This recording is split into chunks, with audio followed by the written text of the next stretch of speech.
Hello and welcome to Better Workdays, a show dedicated to helping everyday professionals create better days at work.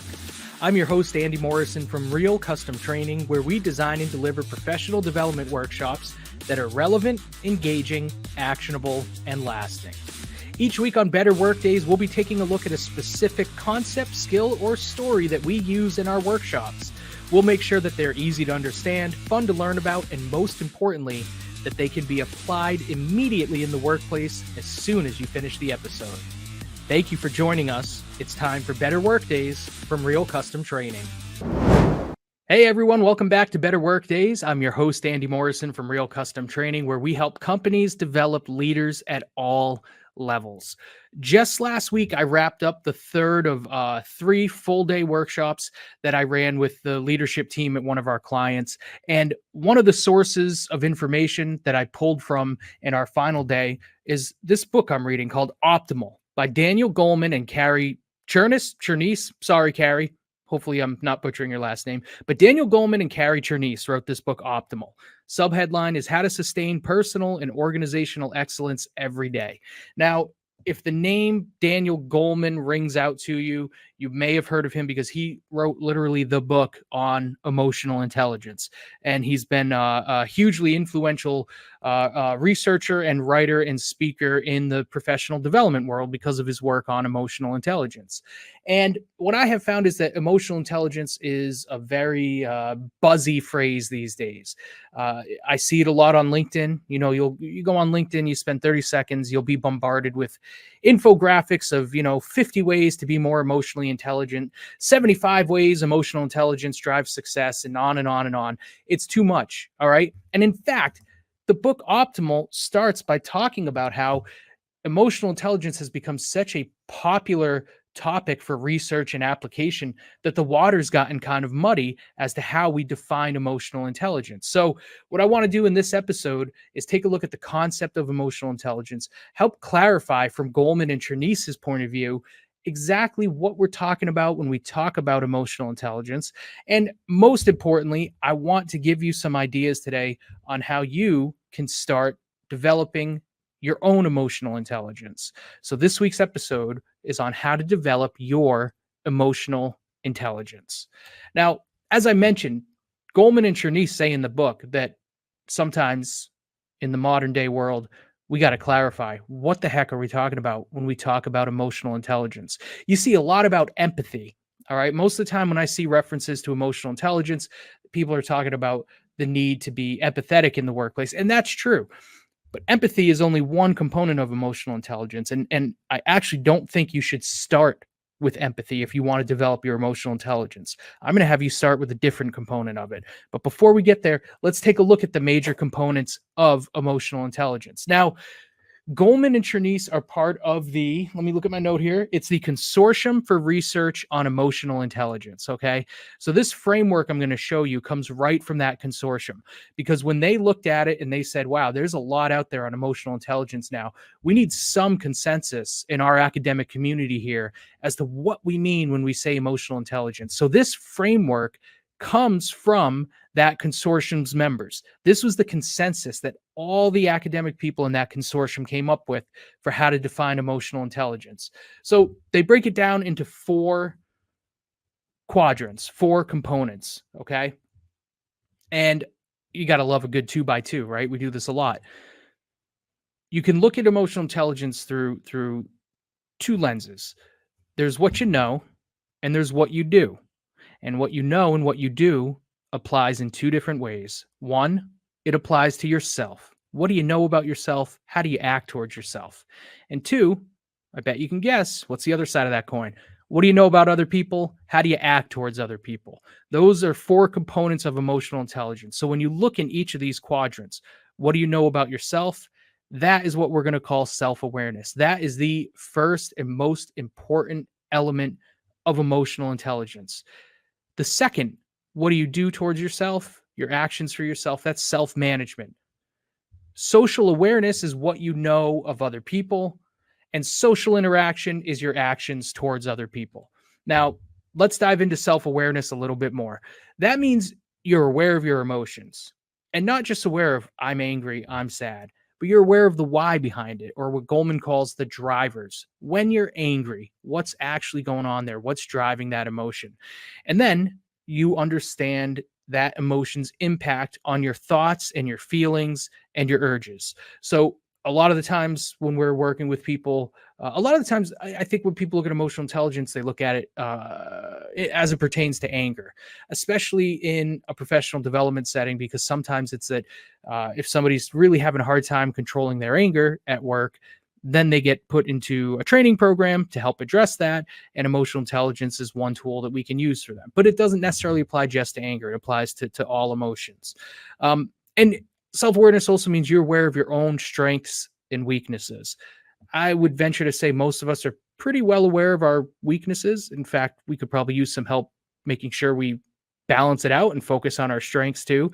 And that's part of emotional intelligence as well. Now, self-management means you've got emotional self-control. Not necessarily that you go from getting angry all the time to never getting angry, but more once you understand, you build that self-awareness of when you're angry and what's driving it, then you can help steer yourself towards more productive emotions. And more importantly, you can help control the actions that you take when you feel angry. That means maybe you feel anger, but instead of screaming at your employees, you have a conversation with them. All right. The anger didn't go away, but your reaction to it is different. That's self-management. People that have high emotional intelligence, they have more enhanced positivity. They bounce back from upsets easier. They're goal focused, and they can be agile when they're responding to changing challenges. Now, social awareness, right? What do you know about other people?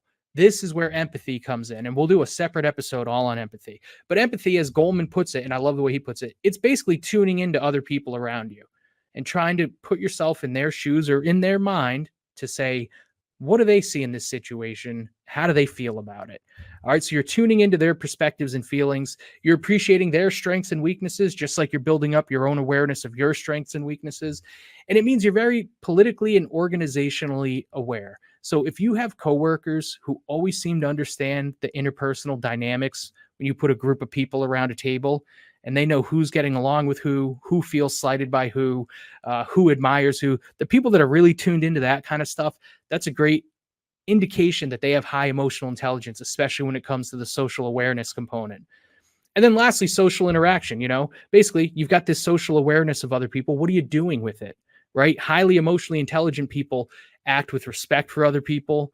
They're great at guiding, persuading, and inspiring, all things you want and need in a leader. Excellent mentors and coaches, something you need in a leader and supervisor. They're able to surface and settle conflicts. That means if you're highly emotional intelligent, that surface part is important. Okay. It means you're looking at people's actions and behaviors, and you're getting to the root of a conflict behind them, and you're bringing it to the surface. You're leading people through the process of addressing and settling that conflict. That's real leadership stuff. And highly emotionally intelligent people tend to be persuasive, visionary, and diplomatic. So this matrix, all right, this 2x2, your self-awareness and your self-management and your social awareness and your social interaction combined, these 4 components of emotional intelligence are what it's all about, according to the folks that are the experts in emotional intelligence. So when you see those infographics on LinkedIn with 60 different things they're telling you need to know about emotional intelligence, don't worry about those. Worry about this. This is what the experts say it's all about. Growing your self-awareness, practicing self-management, growing your social awareness, and practicing good, positive social interaction. Now, why should you bother learning about emotional intelligence? Why should you bother developing it? Goleman and Cherniss lay out the concept of 2 types of competencies in the workplace. All right. And competencies, basically your skills and your abilities. So the first one is threshold competencies. And the second one is distinguishing competencies. So threshold competencies are the abilities everyone needs to get and hold a job. These are the most basic of skills and cognitive ability that you need to get and hold the job, right? So if you're moving up into a leadership position, probably means if your organization's doing things the right way, it means you've demonstrated mastery of the threshold competencies. You can do the job, right?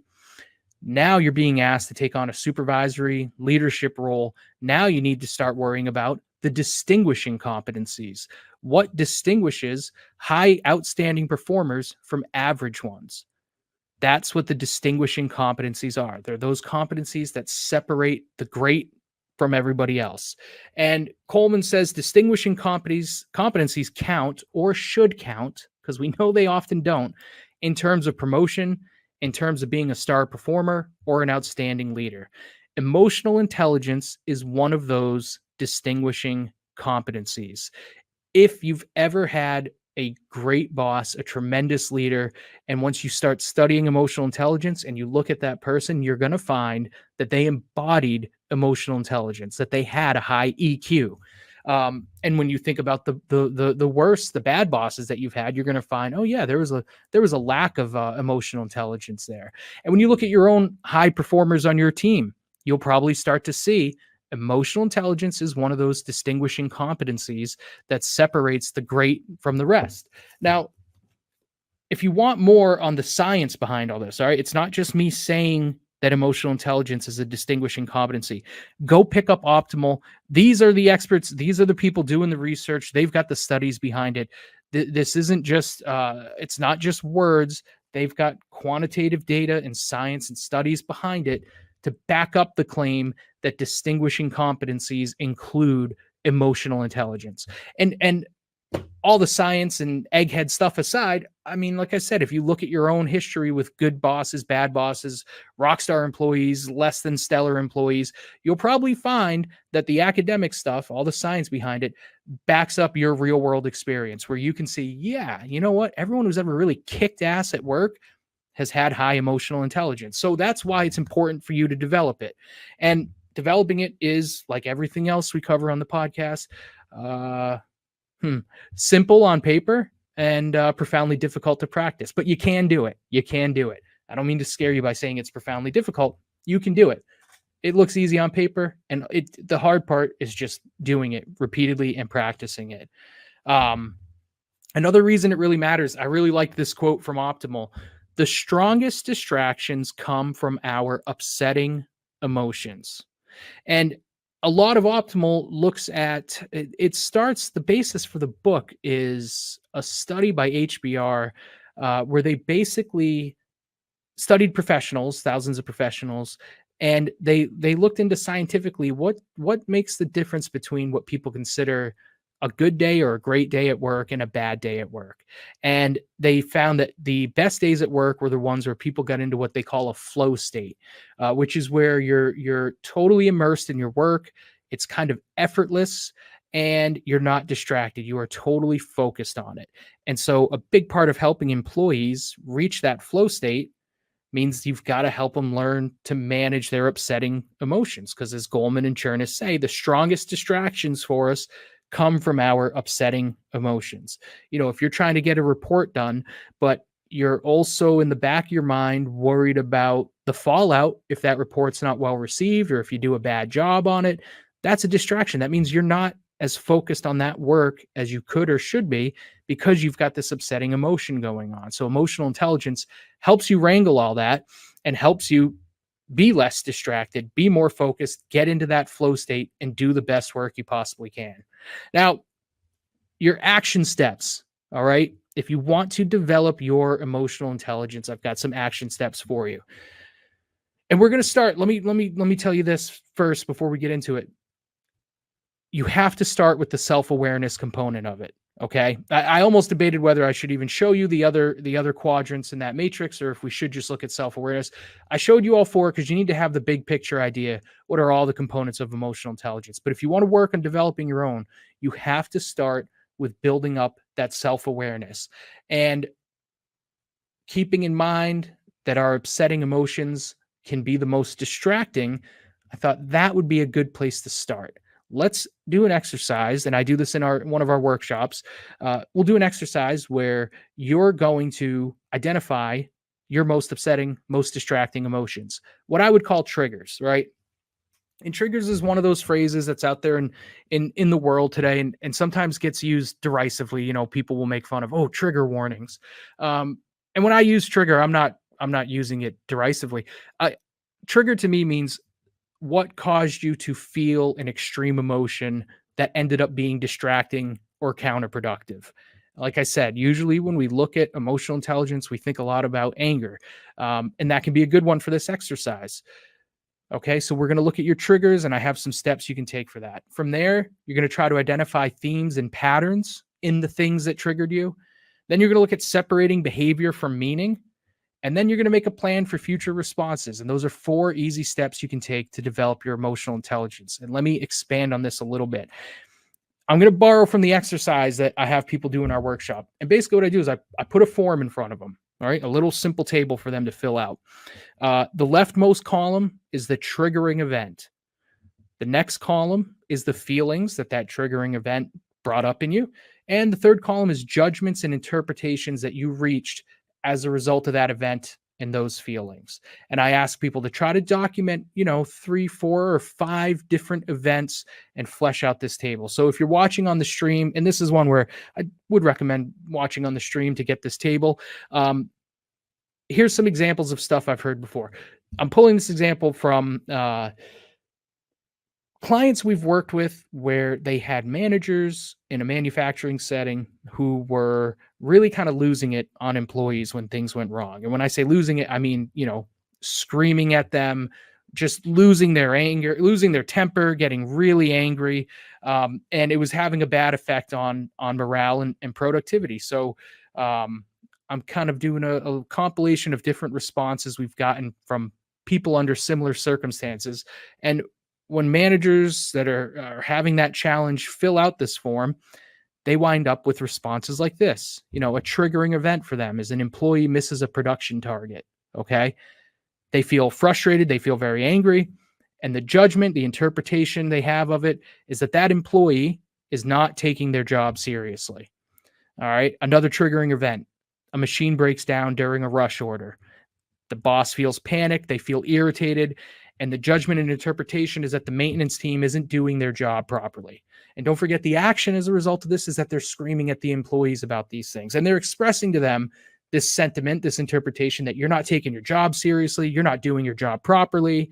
A third event form was, employees taking too long on their break. They're annoyed, they're disappointed, and their conclusions that the employee's lazy, they don't care about their job. So the benefit of mapping these out, taking a look at these in a table like this, is that then you can look for themes and patterns. So if I had a participant who filled out the table the way I've just described, and if I were to help them look for some themes and patterns, we likely would come up with, okay, some of the themes and patterns are when you're in high stress situations, there's a production target, there's a rush order that needs to get done. When there's deadlines involved, when there's any perceived inefficiency on your part, you're perceiving the employees as being inefficient or having a lack of commitment, all of those things, those are themes and patterns that are popping up in the instances where you got really pissed off and screamed at your employees. So that's good. We've got some themes and some patterns. We can kind of start to see the why behind it. And then we would work with them on separating behavior from meaning. Does failure of a task truly indicate a lack of commitment or concern on the part of the employee? Sometimes the answer is going to be yes. But what I would challenge a person who filled this table up this way to ask themselves is that always the case? Are you jumping to that conclusion? All right. And are you perhaps unfairly assuming that of the majority of your employees when chances are it probably applies to very few of them? And you've got to ask what other causes could be behind it. Okay. Employees missing production target. Your conclusion is they don't take their job seriously. Did you go have a conversation with that employee? Would the employee tell you about some other factors that contributed to it that perhaps you weren't aware about? And if that is the case, how's that employee going to feel when they're aware of these other factors that contributed to the target being missed, but they don't even get a chance to talk to you about it? They just get screamed at by you, and they're just getting told by you that they're not taking their job seriously, when perhaps they very much are taking it seriously. So you got to look for other causes behind it, and you've got to ask yourself, is my judgment and my interpretation accurate, or is it just a result of that really strong emotion that I felt? And then you got to make a plan for your future responses. So for someone in these circumstances, I would say the next time you got to take the time to calm down, and we help people develop, that's a skill. Calming down is a skill as well. It's easy to say, go calm down. It's a skill. You got to help people learn how to do it. We can help managers learn how to do that. And then once they've calmed down, it's about, look, go have a conversation with the employees instead of screaming at them, and go challenge these conclusions that you came to. You came to the conclusion they don't care about your job. Go have a conversation and give them every opportunity to show you whether that conclusion is accurate or not. You have to have conversations with the employees. So this is just an example of ways in which, once you take a look at your trigger patterns, you can start to identify themes and patterns. You can figure out whether or not your conclusions are really rooted in fact or whether it's the emotion driving them. And then you can start making a plan for future responses and how you're going to deal with those things the next time you find yourself feeling that extreme emotion. You can make a plan to react in a different way. Pop wisdom for you this month, or this week rather. I'm watching Deadwood, one of the greatest television shows of all time. Speaking of trigger warnings, all right, Deadwood's the type of show where you probably would maybe want to give someone a trigger warning, because it's got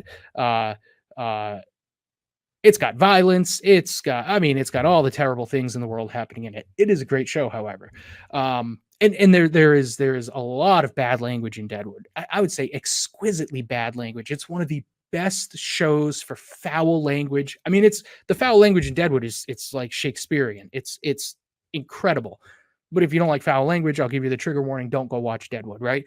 But if you have watched Deadwood, then you know it's a show on HBO about the Deadwood settlement. It's like late 19th century in the Dakota territories, and Deadwood is a mining camp, and it's becoming prosperous. And one of the main characters is this guy, Seth Bullock, that I'm showing you. All right. And the premise in Deadwood is that Bullock is a U.S. Marshal in Montana who doesn't want to be in law enforcement anymore. He wants to go to Deadwood, where there's no law, because it's not yet an official territory of the United States. So he's saying, I don't want to be a lawman anymore. Let me go to this lawless place, and I'll sell hardware with my partner Saul Starr instead of being a lawman. Right? It's a show about a guy trying to put distance between himself and his nature. And Bullock, to me, is a great character to study emotional intelligence alongside, because he really is the entirety of Bullock's arc in the Deadwood series is really a study in somebody developing their emotional intelligence, and starting, as I'm encouraging you to do, with that self-awareness component. Because what ends up happening, spoiler alert, okay? He ends up becoming sheriff in Deadwood. He moved from Montana to Deadwood to get away from law enforcement, and he just ends up getting back into it. And the quote I have for you this week from Bullock about it, in talking to his business partner, Saul Starr, he says, "It ain't circumstance. It's my own meddlesome nature. What I've done, and you have to admire me for it, is moved 300 miles to set up the same situation I left Montana to get away from." Right? So let's look at that quote. It ain't circumstance. It's my own meddlesome nature. Those are the words of someone doing some reflecting and building their own self-awareness, where he's realizing, no, it doesn't matter. Take me out of Montana, plug me into Deadwood. There's something in my nature. There's something about me and my emotional makeup that drives me towards these law enforcement positions. And in Bullock's case, a lot of what drives him is he has a violent nature. So I believe David Milch, who created the show, said it was interesting to look at a character whose nature makes them particularly good at a chosen vocation. You know, his violent nature in some ways makes him an effective law enforcement officer, but he wants to get away from that because he doesn't feel like it's really a healthy way for him to be living, to be indulging that violent nature. So it's not circumstance, it's my meddlesome nature. That's someone who's starting to say, yeah, it's not the people or the things around me, it's everything internal, it's my nature. That's what I've got to start wrestling with. And the whole show really is about Bullock having that wrestling match with himself throughout the series. So Bullock's you might not think it. If you're familiar with Deadwood, you may be surprised that you wouldn't think of Bullock as emotionally intelligent. And I'm not saying he's a pillar of it. I'm not saying he exemplifies it. I'm saying he exemplifies the struggle to develop it, which is what makes him an interesting character to me. And we're going to talk about empathy in the next, I'm going to do a few episodes on emotional intelligence, because empathy is the next big thing you got to understand.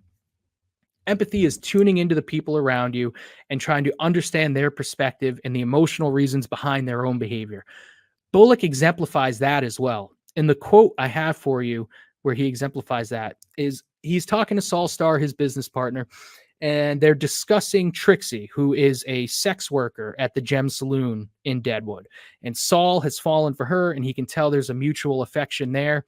And it appears as though maybe they're getting Trixie out of that lifestyle and away from her employer at the brothel, when suddenly she goes back. She jumps right back into that world. And Saul is perplexed by this. Why would she go back to that life? And Bullock offers these words, which I think are highly emotionally intelligent. He says there's big pull to that, going back to what you know. He's being empathetic towards Trixie. He's putting himself in her mind, and he's realizing, yeah, even though to me and Saul Starr, being a sex worker in a brothel in Deadwood doesn't appear to be the type of situation we would voluntarily go back to, when I look at it from Trixie's perspective, I can see there's a big pull to going back to what you know. He's being very empathetic. He's being very understanding. And at the same time, by being empathetic towards Trixie, he's reinforcing the development of his own self-awareness, because that notion, there's a big pull to going back to what you know. That's Seth friggin' Bullock right there. That's what he does in Deadwood. He goes to Deadwood to get away from what he knows, which is being a law enforcement officer. And he ends up becoming a law enforcement officer. Why? Because he knows there's a big pull to going back to what you know. He's learning that about himself, and he takes that learning and he applies it to Trixie, and he understands why she goes back to the Deadwood, to the Gem Saloon, to be a sex worker. So Bullock, in a lot of ways, like I said, he's not a pillar of emotional intelligence, but I think that's why he's such a great case study in it, because he's working on it. He's developing it. And he didn't have this vernacular. Bullock, the character, never says, I'm working on my emotional intelligence. No. But when you watch him, you watch that character, you watch his arc and his progression, I think you'll see, as I've seen, that he is indeed, what, even though he lacks the ability to articulate it, Seth Bullock throughout the show Deadwood is developing his emotional intelligence, and he's using it to better the community around him. Check out Deadwood, one of the all-time great shows. I can't choose my all-time favorite show. There's certain ones: Lost, Deadwood, Sopranos, 6 Feet Under, Justified. There's so many that are upper echelon to me. Lost, Deadwood, Sopranos, I'd probably say are in the top 3, but I just can't pick. But I'll tell you what, I oftentimes think if I had to pick, gun to my head, Deadwood would be the number 1 show of all time. Check it out. If you like American history, if you like exquisite foul language, if you like violence, it's got all the stuff HBO has become known for. But one thing people undervalue in Deadwood is that it's a great case study in developing emotional intelligence through the character of Seth Bullock. So that's it for this week. And like I said, we're going to do more on emotional intelligence because it's so important. But I want you to just focus on that self-awareness component. Try those 4 steps. Try to map out some of your triggers. You know, when I first started doing that trigger exercise, I learned some stuff about myself. I learned I get really mad when I think I'm right and someone else thinks I'm wrong. Okay, not the best quality, right? But looking at the pattern, I said, whoa, okay, anytime I'm convinced I'm right and someone else doesn't think so, that I find it hard to remain rational in those cases. That's what it's all about. I've had other people do that exercise and they say, whoa, I didn't realize it. I get super mad if I perceive that someone is questioning my ability based on my age. All right. So that's the type of insight you might be able to get from that exercise. Give it a shot in between episodes. Hook up with us on social media. Let us know how it goes. And if you are in Northeastern Connecticut or within a reasonable commuting distance of Northeastern Connecticut, and you want to work on your emotional intelligence with us, we can help you with that. In our new Level Up Leadership program, the first level, Level 1, Core Self-Management Skills, concludes with a workshop called Emotional Intelligence in Action, because we firmly believe, and the experts out there, like the people who wrote this book, Optimal, their findings concur.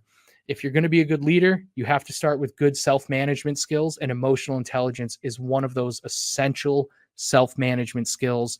We can help you develop it here at Real Custom Training. Visit us online at realcustomtraining.com to learn more about how we can help you develop emotional intelligence and other essential skills be a good leader in the workplace, and help people create better work days. I'll see you next week. Thanks a lot.